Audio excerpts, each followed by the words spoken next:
গণহত্যার বিচার ও ক্ষমা না যাওয়া পর্যন্ত কোনো কর্মকাণ্ড করতে পারবে না আওয়ামী লীগ, সংস্কারের উপরে নির্ভর করবে নির্বাচন।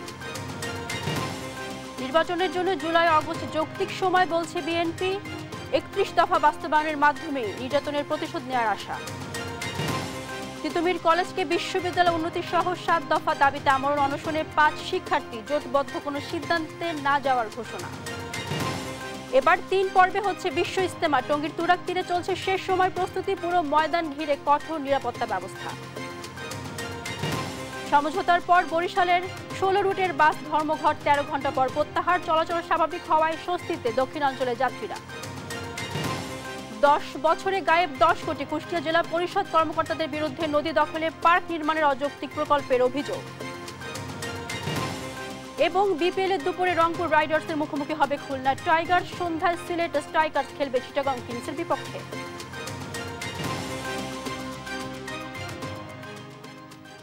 দর্শক শুভ সকাল, দেখছিলেন সংবাদ শিরোনামগুলো। সংবাদ সকালে আপনাদের সাথে আছে আমি মারজানা শুক্তি।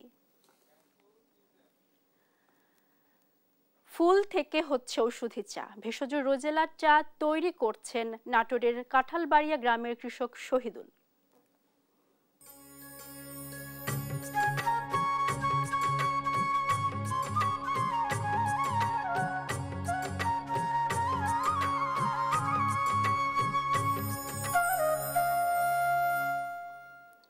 দর্শক, এ নিয়ে একটি প্রতিবেদন থাকছে সংবাদের পরবর্তী অংশে। চলে যাব মূল সংবাদে। আওয়ামী লীগ যতদিন পর্যন্ত ক্ষমতা না চাইবে এবং তাদের গণহত্যার বিচার না হবে ততদিন পর্যন্ত কোনো কর্মসূচি পালন করতে পারবে না। এ ব্যাপারে অন্তর্বর্তী সরকার বদ্ধপরিকর বলে স্পষ্ট জানিয়ে দিয়েছেন প্রধান উপদেষ্টার প্রেস সচিব শফিকুল আলম। আর রাজনৈতিক দলগুলো যদি অল্প সংস্কার চায় তাহলে ডিসেম্বরে, আর বেশি চাইলে আগামী বছরের জুনে নির্বাচন হবে বলেও জানান তিনি। নিয়াজ মোর্শেদের প্রতিবেদন, জানাচ্ছেন মাহির সাজিদ।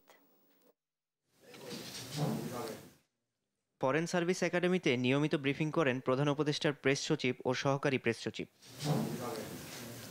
প্রথমেই আলোচনা করেন সাংবাদিকদের অ্যাক্রিডিটেশন কার্ড নিয়ে। সহকারী প্রেস সচিব আবুল কালাম আজাদ বলেন, নতুন নীতিমালা না হওয়া পর্যন্ত চলমান কার্ডগুলো বহাল থাকবে। আর এবার অস্থায়ী বা স্থায়ী ভিত্তিতে নয়, ৩ বছর মেয়াদী হবে অ্যাক্রিডিটেশন কার্ড। ১.৫ সপ্তাহের মধ্যেই এই নীতিমালাটা চূড়ান্ত করা যাবে এবং সেক্ষেত্রে যদি নীতিমালাটা চূড়ান্ত হয়ে যায় তারপরে নতুন নীতিমালা অনুযায়ী আবার সবাইকে নতুন করে অ্যাক্রিডিটেশন কার্ড দেওয়ার উদ্যোগ নেওয়া হবে।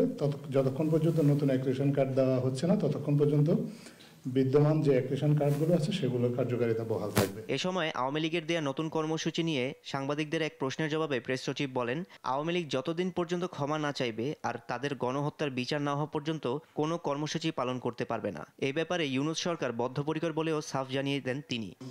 আওয়ামী লীগের যারা ধরেন ক্লিন আছে বা যারা এই হত্যাকাণ্ডে জড়িত না, তারা কি অনুতপ্ত হয়েছে? তারা কি বলেছে যে আমরা অনুতপ্ত? আপনি দেখেছেন আমাদের পার্টি এই কাজটা করেছে, এই জন্য আমরা অনুতপ্ত ফিল করছি, আমরা ক্ষমা চাই। এটা তো মানে আপনি কিলিংগুলো দেখেন না, আপনি ৭১টা শিশুকে তারা মেরেছে, মানে হেলিকপ্টার দিয়ে আপনি উপরে যাচ্ছেন, হেলিকপ্টার দিয়ে আপনাকে মারছে। আওয়ামী লীগ তাদের পার্টি সম্পদ না হলে আওয়ামী লীগের কে এসে বলছে যে আমি হাসিনার লিডারশিপ মানি না, আমি একটা ক্লিন লিডারশিপ চাই? তিনি আরো বলেন, আওয়ামী লীগের যারা ক্লিন ইমেজে রয়েছে তারাও এখনো পর্যন্ত গণহত্যার জন্য ক্ষমা চায়নি। না, এবং ক্ষমাও চেতে হবে, ক্ষমাটা চেতে হবে, খুব ভালোভাবে ক্ষমা চেতে হবে এবং ওদের ক্লিন একটা লিডারশিপ আসতে হবে। আর নির্বাচন বিলম্ব করলে অন্তর্বর্তী সরকারকে জনগণের কাছে জবাবদিহিতা করতে হবে। বিএনপির স্থায়ী কমিটির সদস্য সালাউদ্দিন আহমেদের এমন বক্তব্যের প্রতিক্রিয়ায় প্রেস সচিব বলেন, সংস্কার অল্প চাইলে ডিসেম্বরে নির্বাচন, আর বেশি চাইলে পরবর্তী জুনে নির্বাচন অনুষ্ঠিত হবে। আপনারা কম রিফর্ম চান তাহলে ডিসেম্বরের মধ্যে ইলেকশন হবে, আপনারা বেশি রিফর্ম চান আগামী জুনের মধ্যে হবে। এর বাইরে তো আমাদের আর কি বলবো? এটা আমার মনে হয় এটা নিয়ে ১৩৩তম বার আমি এটা বললাম। আর নির্বাচিত সরকার ছাড়া দেশ চালানো যাচ্ছে না। রাজনৈতিক নেতাদের এমন বক্তব্যের প্রতিক্রিয়ায় প্রেস সচিব বলেন, ৬ মাস অতিবাহিত হলেও অন্তর্বর্তী সরকারের বিরুদ্ধে কোনো অভিযোগ নেই। মাহির সাজিদ, দেশ টিভি, ঢাকা। নির্বাচনের জন্য জুলাই আগস্ট যৌক্তিক সময় বলে মনে করেন বিএনপির স্থায়ী কমিটির সদস্য সালাউদ্দিন আহমেদ। এ সময় কেউ রাজনৈতিক দল গঠন করে নির্বাচন করতে চাইলে তা গণতান্ত্রিক প্রক্রিয়ায় হতে হবে বলেও দাবি তার। সংবিধান অনুযায়ী আওয়ামী লীগের গণহত্যা ও মানবতা বিরোধী কর্মকাণ্ডের বিচারের সুযোগ আছে বলেও মন্তব্য করেন তিনি।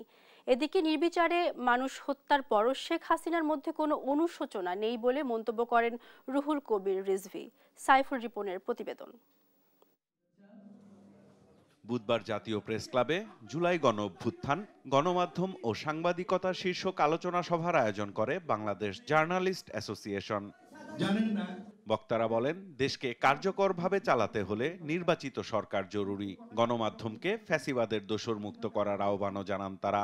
যারা ফ্যাসিবাদের দোসরের ভূমিকা পালন করছেন তাদের গণমাধ্যমে সাংবাদিকতা করবার অধিকার নেই। যারা দালালি করেছেন তারা দালাল, তারা সাংবাদিক নন। রাজনৈতিক সরকার ছাড়া রাষ্ট্রের এই পরিস্থিতিতে দেশকে পরিচালনা করা সম্ভব নয়। বিএনপির স্থায়ী কমিটির সদস্য সালাউদ্দিন আহমেদ বলেন, নির্বাচন বিলম্বিত করতে চাইলে জনগণের কাছে সরকারকে কারণ জানাতে হবে। যেই তারিখে ফ্যাসিবাদের পতন হয়েছে, যেই তারিখে দক্ষিণ এশিয়া এবং পৃথিবীর মধ্যে একটি উল্লেখযোগ্য স্মরণীয় গণ অভ্যুত্থান হয়েছে, যেই তারিখকে মানুষ মনের মধ্যে হৃদয়ে ধারণ করে সারা জাতি, সেই তারিখকে আরও স্মরণীয় করুন এবং নিজেরাও স্মরণীয় হয়ে থাকুন। 5ই আগস্ট যদি পারেন। এই সময়ের ভিতরে নির্বাচন হলে কারো কারো রাজনৈতিক দল গঠন করে নির্বাচনে অংশগ্রহণ করা হয়তো একটু কষ্টকর হতে পারে, আমরা জানি, কিন্তু রাজনৈতিক দল গঠন করার জন্য রাজনৈতিক প্রক্রিয়ার মধ্য দিয়ে জনগণের সামনে আবির্ভূত হওয়া উত্তম। গণহত্যা ও মানবতা বিরোধী অপরাধে শুধু ব্যক্তি নয়, দল হিসেবে আওয়ামী লীগেরও বিচারের সুযোগ আছে বলে জানান তিনি। সংগঠন হিসেবে বিচারের জন্য আন্তর্জাতিক অপরাধ ট্রাইব্যুনালের আইনে এটি সংশোধনী আনার কথা ছিল, based on the constitutional provision 47 article, কিন্তু সেখান থেকে সরকার সরে গেলেন। এখন যদি সরকারেরই অংশ হিসাবে কোনো উপদেষ্টা যদি বলেন যে আমরা আওয়ামী লীগকে বিচার চাই, তো বিচার চাওয়ার জন্য তো আপনারা কিছু করলেন না। এদিকে রাজধানীর মিরপুরে গণ অভ্যুত্থানে আইনশৃঙ্খলা বাহিনীর গুলিতে নিহত আহনাফের পরিবারের সঙ্গে সাক্ষাৎ করে আমরা বিএনপি পরিবার। এ সময় দলের ভারপ্রাপ্ত চেয়ারম্যান তারেক রহমানের পক্ষ থেকে আহনাফের বাবার হাতে সহমর্মিতার বার্তা তুলে দেন দলের সিনিয়র যুগ্ম মহাসচিব রুহুল কবির রিজভী। সাংবাদিকদের তিনি বলেন, নির্বিচারে মানুষ হত্যা করলেও কোনো অনুশোচনা নেই আওয়ামী লীগ নেতাকর্মীদের মধ্যে। আপনার আইন আদালত কিভাবে কাজ করছে? এই প্রত্যক্ষভাবে শটগানের গুলিতে, রাইফেলের গুলিতে এত শিশু বাচ্চাদের জীবন যারা কেড়ে নিয়েছে, তাদের বিচারে কেন এত গড়ি বসে? সাইফুল রিপন, দেশ টিভি, ঢাকা। দেশের ভেতরে বাইরে বিভিন্ন মহল নানাভাবে বিএনপির বিরুদ্ধে প্রোপাগান্ডা চালাচ্ছে বলে মন্তব্য করেছেন দলটির ভারপ্রাপ্ত চেয়ারম্যান তারেক রহমান। বুধবার বিকেলে রাষ্ট্র কাঠামো মেরামতের 31 দফা ও জনসম্পৃক্তি শীর্ষক যশোর, ঝিনাইদহ ও নড়াইল জেলার কর্মসূচিতে ভার্চুয়ালি যুক্ত হয়ে কথা বলেন তিনি। এ সময় দেশের মানুষের আস্থা ধরে রাখতে নেতাকর্মীদের প্রস্তুত থাকারও নির্দেশ দেন তারেক রহমান। বলেন, নির্যাতনকারীর বিরুদ্ধে সবাই প্রতিশোধ নিতে চায়, এটাই স্বাভাবিক, তবে 31 দফা বাস্তবায়নের মধ্য দিয়ে সব নির্যাতনের প্রতিশোধ নিতে চায় বিএনপি। আপনারা কেন এই অত্যাচার নির্যাতন সহ্য করেছেন? কেন এই যে পুড়েছেন আপনারা? অত্যাচার, নির্যাতন, জেল, জরিমানা, গায়েবী মামলা, মিথ্যে মামলা, এই যে এটার ভিতরে আপনারা পড়েছেন, কেন করেছেন? আপনারা করেছেন এ কারণেই, যেটি আমি বিশ্বাস করি, সেটি হচ্ছে একটি বিশ্বাস, একটি আদর্শকে ধারণ করেন বলি। কি সেই বিশ্বাস?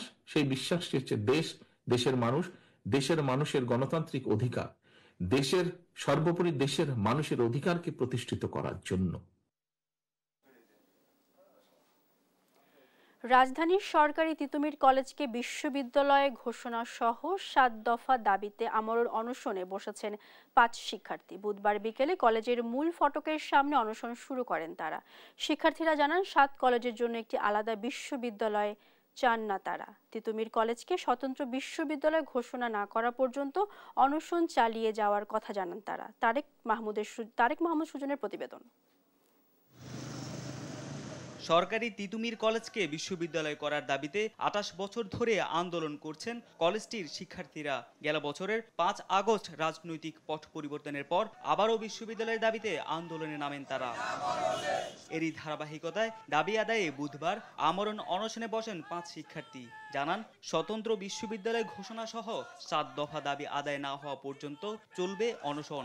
এ দাবি আদায় হওয়ার আগ পর্যন্ত আমরণ অনশন তিতুমির ক্যাম্পাসের সামনে চলবে। শিক্ষার্থীদের কোনো ব্যাঘাত ঘটে বা এখান থেকে অনাকাঙ্ক্ষিত কোনো ঘটনা ঘটে তাহলে আমরা বলবো এটা দায়ী রাষ্ট্রকেই নিতে হবে। বিশ্ববিদ্যালয় হওয়ার মতো সব ধরনের যোগ্যতা কলেজের রয়েছে উল্লেখ করে অনশনে থাকা শিক্ষার্থীরা জানান, ঢাকা উত্তর সিটিতে একটি পাবলিক বিশ্ববিদ্যালয় প্রতিষ্ঠার দাবি যৌক্তিক। জিওগ্রাফিক্যালি এটি একটি ভালো জোন, যে জায়গায় হচ্ছে শিক্ষার মান উন্নত করার প্রয়োজন। কারণ আমরা দেখতে পাই যে ঢাকার যে দক্ষিণ অঞ্চল, সেই দক্ষিণ অঞ্চলে যে শিক্ষার প্রতিষ্ঠান, সেই শিক্ষা প্রতিষ্ঠানের তুলনায় ঢাকা উত্তরাঞ্চলের শিক্ষা প্রতিষ্ঠানের যে মান সেটা খুবই কম।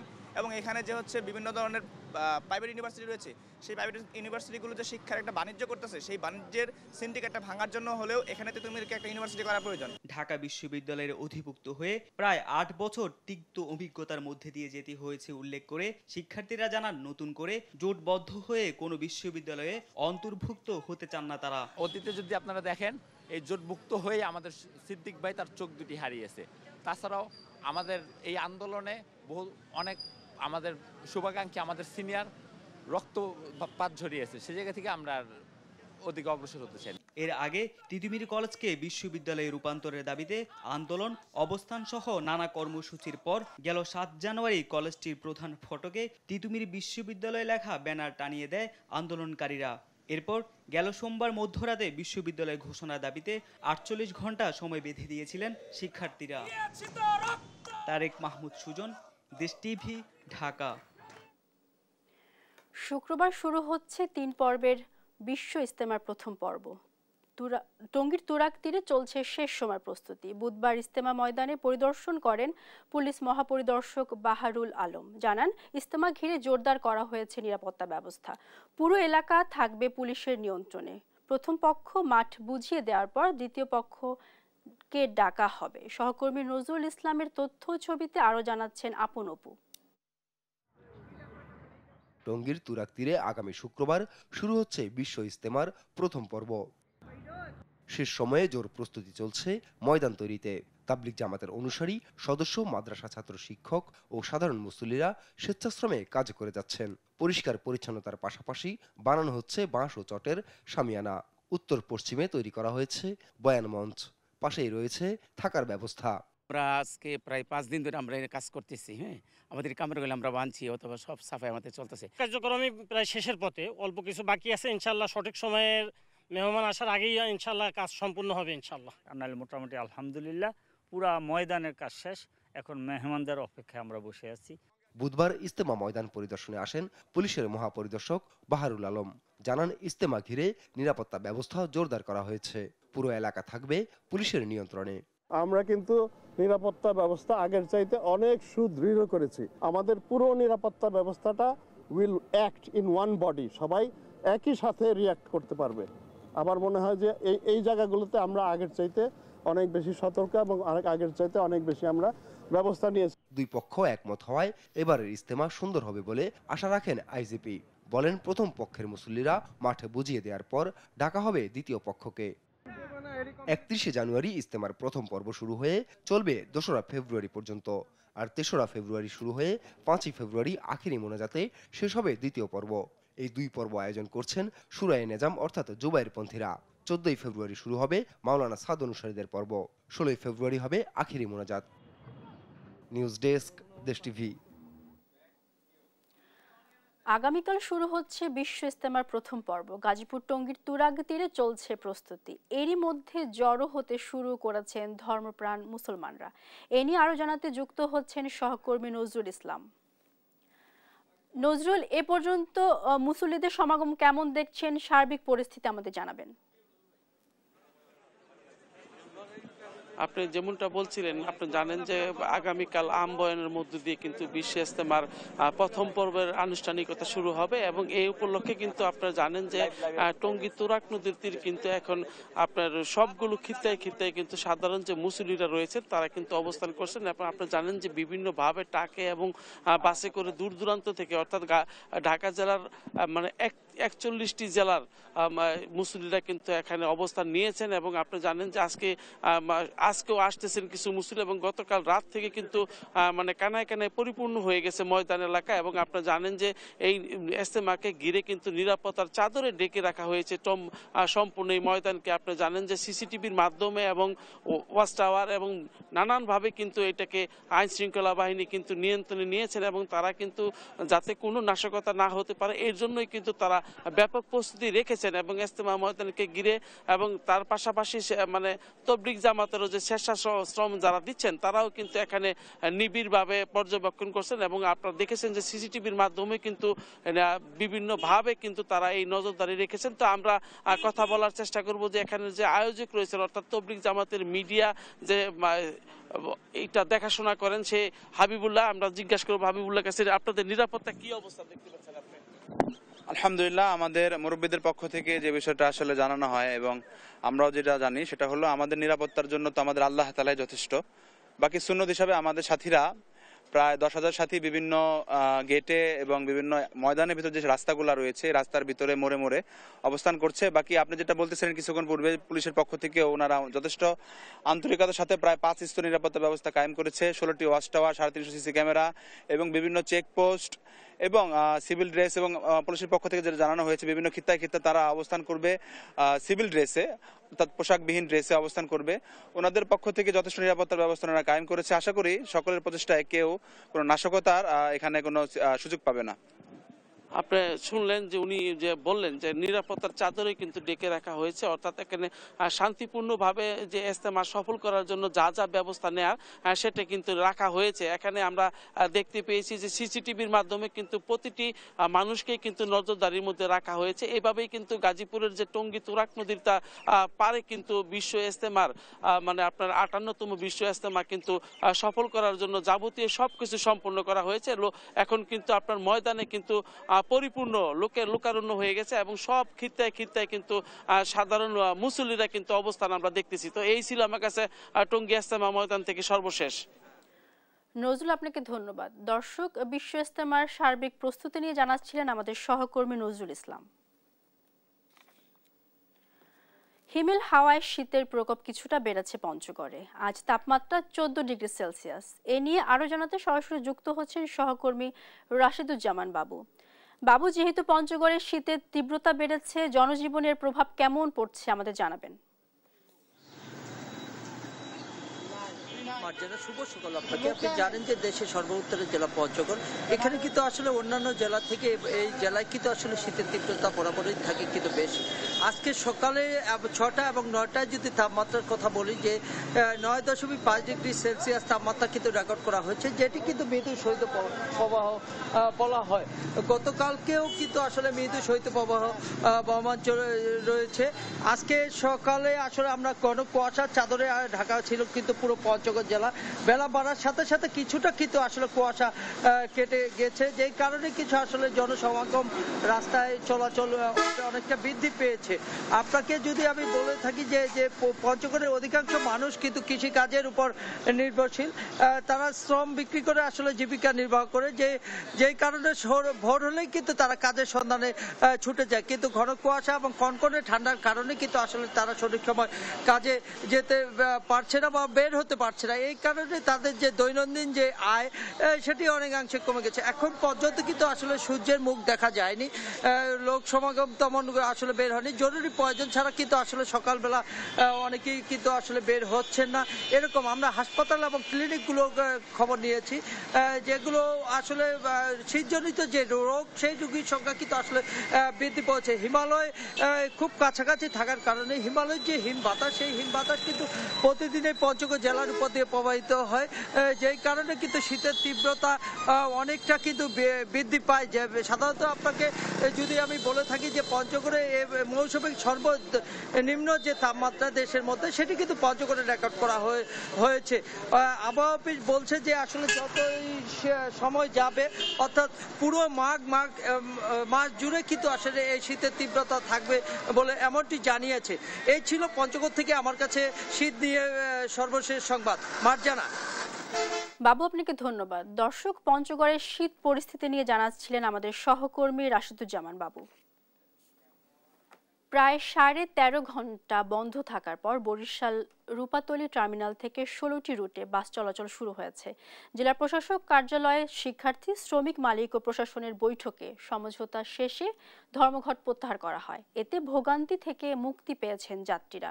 সহকর্মী শাকিল মাহমুদের তথ্য ছবিতে আব্দুল্লাহ আল মারুফের রিপোর্টে বিস্তারিত। শ্রমিকদের ধর্মঘটের কারণে প্রায় 13.5 ঘন্টা বন্ধ থাকার পর বুধবার রাত 8টায় বরিশাল রূপাতলী বাস টার্মিনাল থেকে শুরু হয় 16টি রুটে বাস চলাচল। ঘটনার সূত্রপাত মঙ্গলবার বিকেলে বিএম কলেজের এক শিক্ষার্থীর সঙ্গে ভাড়া নিয়ে দ্বন্দ্বের জেরে হামলা, বাস ভাঙচুর এবং পরবর্তীতে সড়ক অবরোধের ঘটনা ঘটে। এর ফলে বুধবার সারাদিন ধর্মঘট পালন করেন পরিবহন শ্রমিকরা।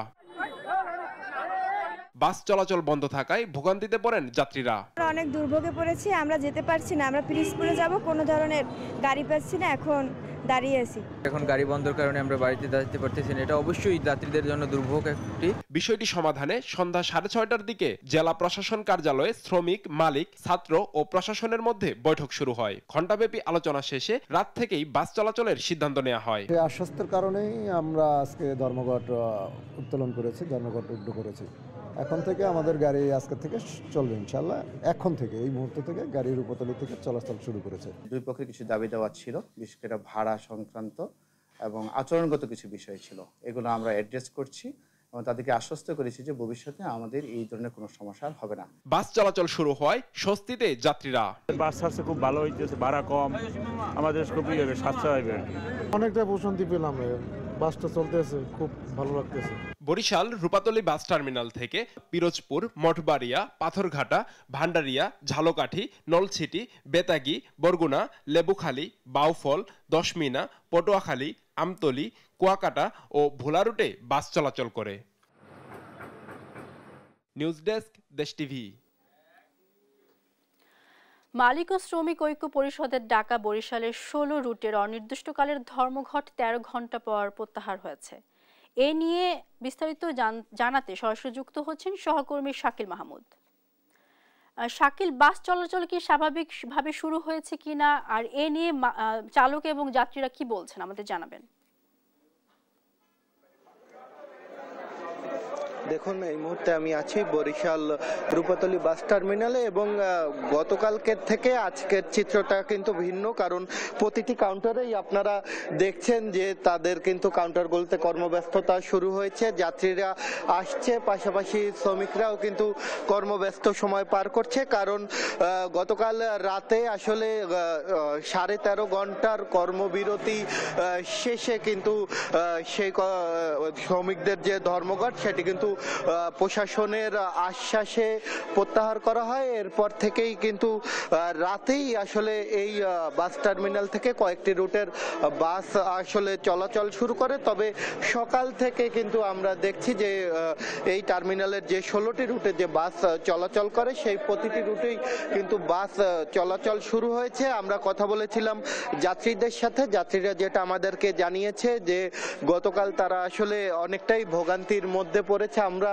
অনেক যাত্রীকেই পেয়েছি যারা আসলে তাদের প্রয়োজনীয় কাজ শেষে বাড়ি যেতে চেয়েছিলেন, কিন্তু আসলে বাস চলাচলের কারণে তারা যে নির্দিষ্ট তাদের যে গন্তব্য সেই গন্তব্যে তারা পৌঁছাতে পারেননি। তবে আজকে সকাল থেকে যেহেতু বিভিন্ন মিডিয়ার মাধ্যমে প্রচার হয়েছে যে আসলে বাস চলাচল স্বাভাবিক হয়েছে, তারপরে কিন্তু তারা এই টার্মিনালে এসেছেন এবং তাদের গন্তব্যে পৌঁছাতে জন্য বাসের টিকিট সংগ্রহ করতে আমরা দেখেছি এবং এই বাস চলাচল স্বাভাবিক হয় কিন্তু খুশি তারা। আমরা কথা বলছিলাম এখানের যারা শ্রমিক আছে তাদের সাথে, শ্রমিকরা বলেছে যেহেতু জেলা প্রশাসন তাদেরকে সাথে বৈঠকে বসেছে এবং সেখানে প্রশাসনের বিভিন্ন পর্যায়ের কর্মকর্তা সহ আসলে শিক্ষার্থী এবং বাস মালিক এবং বাস শ্রমিকরা উপস্থিত ছিলেন এবং সবার বৈঠকের মাধ্যমে তারা একটা সমঝোতায় গিয়েছেন এবং সেই সমঝোতার পরপরই কিন্তু সন্ধ্যা 7:30টার দিকে তারা আসলে এই তাদের যে কর্মবিরতি সেটা তারা প্রত্যাহার করে নেয় এবং তারা বলছে যে প্রশাসনের আশ্বাসে তারা আবারও কাজে ফিরেছে এবং এর মধ্য দিয়ে কিন্তু সকাল থেকেই আসলে 16টা রুটে বাস চলাচল শুরু হয়েছে। তো বরিশাল থেকে এতটুকুই ছিল আমার কাছে থাকা সবশেষ। শাকিল, আপনাকে ধন্যবাদ। দর্শক, আমাদের সহকর্মী শাকিল মাহমুদ জানাচ্ছিলেন বরিশালের বাস ধর্মঘটের বর্তমান পরিস্থিতি সম্পর্কে। নদীর জায়গা দখল করে পার্ক নির্মাণ প্রকল্পের নামে সরকারের কোটি কোটি টাকা লুটপাটের অভিযোগ উঠেছে কুষ্টিয়া জেলা পরিষদ কর্মকর্তাদের বিরুদ্ধে। 10 বছরে এ প্রকল্পে 10 কোটি টাকা ব্যয় হলেও নেই কোনো দৃশ্যমান অগ্রগতি। নদী গবেষকরা বলছেন শুধু লুটপাটের জন্য নেওয়া হয়েছে নদীর জায়গায় পার্ক নির্মাণের অযৌক্তিক প্রকল্প। আর এ প্রকল্প নিয়ে নানা অনিয়মের অভিযোগ স্থানীয়দের। ইরফান রানার ক্যামেরায় নাহিদ হাসান তিতাসের রিপোর্টে বিস্তারিত জানব। পদ্মার শাখা নদী গড়াইয়ের তীর ঘেঁষে কুষ্টিয়া জেলা পরিষদ রবীন্দ্র লালন উদ্যান পার্ক নির্মাণের কাজ শুরু হয় 2014 সালে। এ পার্ক নির্মাণ প্রকল্পের 10 বছর পেরিয়ে গেলেও নেই কোনো দৃশ্যমান অগ্রগতি। চারিদিকে প্রাচীর, প্রবেশ গেট, কিছু গাছ আর 2-1টি স্থাপনা ছাড়া করা হয়নি তেমন কিছুই। তবে ইতিমধ্যে ব্যয় হয়েছে 10 কোটি টাকারও অধিক। ফলে উঠেছে এ প্রকল্পে নানা অনিয়ম ও অর্থ লোপাটের অভিযোগ। এটা সরকারি খরচ আর কি, এটা তো এত টাকা মনে হচ্ছে না আর কি। বাজেট হওয়ার পরে যেটা হয় যে 50% কারোর না কারোর পকেটে চলে যায় আর 50% এখানে হয় এস্টাবলিশড হয়। এই 10 কোটি টাকা তো আসলে কমখানি টাকা না, তো সেরকম কোনো অগ্রগতি আমরা এখানে দেখি নাই। নদী গবেষকরা বলছেন শুধুমাত্র অর্থ লুটপাটের জন্যই নেওয়া হয়েছে নদীর জায়গা দখল করে পার্ক নির্মাণের মতো এমন অযৌক্তিক প্রকল্প। তাই এর সাথে জড়িতদের বিরুদ্ধে তদন্ত সাপেক্ষে ব্যবস্থা চাই তারা। কারা কারা করেছে, মানে কিভাবে অনুমোদন করেছে তার এটা তদন্ত হওয়া উচিত। এইভাবে জনগণের টাকা নষ্ট করা ঠিক না, আর নদী তো নাই। তবে পার্ক নির্মাণ প্রকল্পে অনিয়মের অভিযোগ মানতে নারাজ জেলা পরিষদের কর্মকর্তারা। বলছেন সবই হচ্ছে নিয়ম মেনে ঠিকঠাক ভাবেই। এখানে তো লুটপাট করার সুযোগ নাই, এই জন্য যে এখানে তো কোনো কিছু করার সুযোগ নাই, আর টেন্ডার বাদ দিয়ে কেউ অফিসে কেউ টাকা নিতে পারে না। আর জেলা প্রশাসক বলছেন এ প্রকল্পে কোনো ধরনের অনিয়ম পাওয়া গেলে জড়িতদের বিরুদ্ধে তদন্ত সাপেক্ষে নেওয়া হবে ব্যবস্থা। এটা বিগত সরকারের আমলে হয়েছে, তো সেখানে আমাদের যদি কোনো অনিয়ম হয়ে থাকে তাহলে আমাদের এক্সপার্ট ওপিনিয়ন নিয়ে যদি দেখি যে অনিয়ম হয়েছে তাহলে আমরা সংশ্লিষ্ট যারা এটার সাথে ছিলেন তাদের বিষয়ে আমরা আইনগত ব্যবস্থা নেওয়ার জন্য ঊর্ধ্বতন কর্তৃপক্ষের কাছে লিখব। নদীর জায়গা দখল করে অযৌক্তিক এমন প্রকল্পের নামে কোটি কোটি টাকা লুটপাটের সাথে জড়িতদের বিরুদ্ধে দ্রুত তদন্ত সাপেক্ষে ব্যবস্থা নেওয়ার দাবি জেলাবাসীর। নাহিদ হাসান তিতাস, দেশ টিভি, কুষ্টিয়া। রাজধানীর মিরপুরের কাজীপাড়া এলাকায় সোনালী ব্যাংকের পাশে একটি আবাসিক ভবনে আগুন লাগে। ফায়ার সার্ভিসের 4টি ইউনিট প্রায় 1.5 ঘন্টার চেষ্টায় আগুন নিয়ন্ত্রণে আনে। বুধবার দিবাগত রাত 2টার দিকে কাজীপাড়ার 9 তলা একটি আবাসিক ভবনে আগুন দেখতে পায় স্থানীয়রা। খবর পেয়ে ফায়ার সার্ভিসের 2টি ইউনিট আগুন নিয়ন্ত্রণে কাজ শুরু করে। পরে আরও 2টি ইউনিট যোগ দেয়। 4 ইউনিটের চেষ্টায় রাতে 3:30টার দিকে আগুন পুরোপুরি নেভাতে সক্ষম হয় তারা। এই দুর্ঘটনায় কোনো হতাহতের ঘটনা ঘটেনি।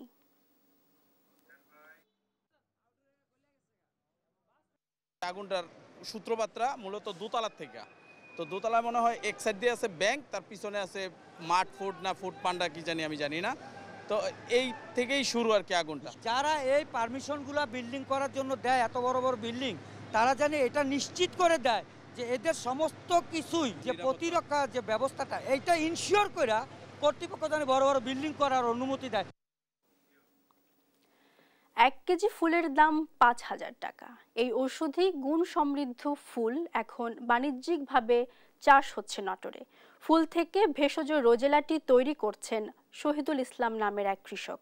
লাভজনক হওয়ায় এ চাষে আগ্রহী হচ্ছেন অন্য চাষিরা। এর মাধ্যমে অনেকের কর্মসংস্থানও হয়েছে। সহকর্মী মামুন খানের তথ্য ও ছবিতে সালমা জাহানের রিপোর্ট। ঔষধি গুণ সমৃদ্ধ ফুল রোজেলা, যেটি এখন বাণিজ্যিকভাবে চাষাবাদ হচ্ছে নাটোরে। নাটোরের লক্ষ্মীপুর খোলাবাড়িয়া ইউনিয়নের কাঁঠালবাড়িয়া গ্রাম, যেখানে উৎপাদন হচ্ছে এই রোজেলা ফুল। স্থানীয়ভাবে ফুলটিকে চুকাই বা চুকুর বা মেস্তা বা টক ফল বলা হয়, আর ইংরেজিতে রোজেলা, রোজেল ও সরেল নামে পরিচিত। 2019 সালে 5 শতক জমিতে রোজেলা ফুলের বাণিজ্যিক চাষ শুরু করেন গ্রামের ভেষজ চাষি শহীদুল ইসলাম। এবছর তা গড়িয়েছে 15 বিঘা জমিতে, আর ফুল বিক্রি হচ্ছে 5000 টাকা কেজি দরে। এমনকি ফুল দিয়ে তৈরি করছেন ঔষধি গুণাগুণ সমৃদ্ধ চা। চারা গাছ থেকে কলি সংগ্রহ করে বীজ ফেলে পাপড়ি আলাদা করা হয়, পরে ওই পাপড়ি সেদ্ধ করা হয়, ড্রায়ার মেশিনে শুকানোর পর প্যাকেটজাত করে বিক্রি করা হয়। চাহিদা বাড়ায় অনলাইনেও বেচা হচ্ছে এই চা। আমি বিগত 5-6 বছর আগে অল্প কিছু দিয়ে রোজেলা চাষ শুরু করি। 1 বিঘা জমিতে 60 থেকে 70 হাজার টাকা খরচ করে প্রায় 2 থেকে 2.5 লক্ষ টাকা বিক্রি করা যায়। উৎপাদন খরচ কম এবং লাভ বেশি হয় এখানকার কৃষকরা ঝুঁকেছেন রোজেলা ফুল চাষে। আমি এবার রোজেলা চাষ করছি শহীদুল ভাইয়ের জমিতে দেখে, শহীদুল ভাইয়ের কাছ থেকে পরামর্শ নিয়ে আমি 1 বিঘা জমি এবার পরীক্ষামূলক চাষ করছি যে এটা লাভজনক কিরকম। শুনি খালি কবি লাভ, কিন্তু এবার করে বাস্তবে আমি প্রমাণ হইলাম। রোজেলা চাষ বেশি হয় কাঁঠালবাড়িয়া গ্রামের বেকার নারী পুরুষদের কর্মসংস্থান হয়েছে। আমি পড়াশোনা করি, আমি পড়াশোনার ফাঁকে আমি রোজেলা তুলি। রোজেলা তোলা যা টাকা পাই আমি সেটাকে আমি পড়াশোনার কাজে লাগা, যা টাকা বাঁচে আমি সেটা আমি আমুক দিই। এই রোজেলা চাষ আসার পরে আমাদের কাজকর্ম ভালোই চলে, একদিনও বসে থাকা লাগে না আমাদের। আমি মানুষ, আমরা অন্য কাম করতে পারি না, এটাই করি, বা ছেলেরাও করে মেয়েরাও করে। এদিকে কৃষি বিভাগের পক্ষ থেকে মাঠ পর্যায়ে সার্বিক সহযোগিতার কথা জানায় জেলা কৃষি সম্প্রসারণ অধিদপ্তর। তো এটা থেকে অনেক কৃষক এটার সাথে সংযুক্ত হয়ে তারা লাভবান হচ্ছে। আমরা চাচ্ছি যারা উদ্যোক্তা আছে, যারা এই ধরনের কৃষক আছে, তাদের সেবা দিয়ে এটা আরো বাজারজাত করার জন্য।